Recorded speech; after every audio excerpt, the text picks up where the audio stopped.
आप लोग हेलो। तो मैं लेके आ चुका हूँ PlayStation 5 का कंट्रोलर। तो चलिए इसकी अनबॉक्सिंग करते हैं। तो मैं चाकू लेके आऊंगा खोलने के लिए।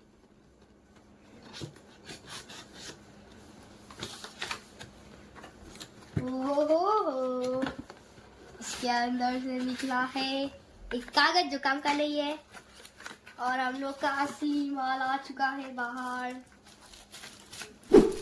कितना एस्थेटिक लग रहा है देखने में। तो इससे खेलने में तो मुझे बहुत मजा आने वाला है। तो आपको ये वीडियो कैसा लगा दोस्तों बता दीजिए कमेंट सेक्शन। Good bye.